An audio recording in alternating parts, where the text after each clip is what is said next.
एक नई नवेली दुल्हन को शादी की पहली रात ही घर के नीचे बने तल घर अर्थात भूमिगत कक्ष में बंद कर दिया जाता है, और ये सब किसी और के नहीं बल्कि उसके पति के कहने पर ही हो रहा था। उस बेचारी का अपराध सिर्फ इतना था कि उसका ये मानना था स्त्रियां पुरुषों से अधिक चतुर और बुद्धिमान होती हैं। ये बात उसके पति को हजम न हुई। उस नीच ने उसे सबक सिखाने के लिए छल पूर्वक उस लड़की जिसका नाम देवयानी था से विवाह किया और फिर उसे तल घर में बंदी बना दिया। वहीं पर उस बेचारी को 2 समय का खाना दे दिया जाता। अपने पति के इस कृत्य से देवयानी बहुत आहत हुई। उसे समझ ही नहीं आ रहा था ये उसके साथ हुआ तो हुआ क्या। अब उसके पास सिवाय रोने और अपनी किस्मत को कोसने के और कोई चारा नहीं था। दिन बीतते गए और जब उस बेचारी के रो रो कर आंसू सूख गए तो देवयानी ने अपने मन में ये प्रण किया कि वो उस दुष्ट आदमी को सबक सिखाकर रहेगी और उसका गुरूर तोड़ते हुए ये सिद्ध करके दिखा देगी कि उसकी सोच सही है।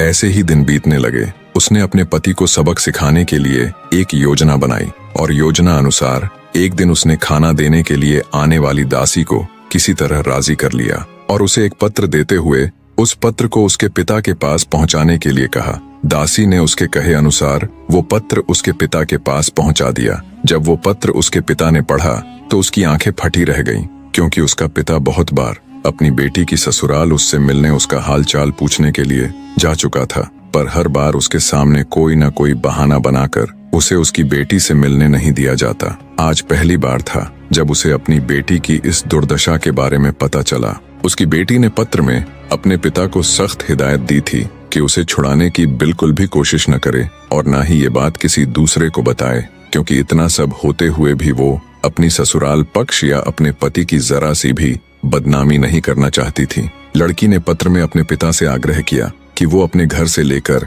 उसकी ससुराल तक एक ऐसी सुरंग बनाए, एक ऐसा गुप्त मार्ग बनाए जिससे वो जब चाहे अपने पिता से मिलने आ सके। अब लड़की का दुखियारा पिता बेचारा मरता क्या न करता। उसने अपनी बेटी के कहे अनुसार सुरंग बनानी शुरू कर दी और कुछ महीनों बाद वो इसमें सफल भी हो गया। एक दिन हमेशा की तरह लड़की बेचारी गुमसुम सी बैठी हुई थी। तभी उसे जमीन के अंदर कुछ ध्वनि सुनाई दी। कुछ ही देर में उस गुप्त मार्ग के जरिए उसका पिता उसकी आंखों के सामने था। बहते नेत्रों के साथ लड़की भागकर अपने पिता से लिपट गई। देवयानी का पिता उसकी हालत देख अत्यंत दुखी हुआ।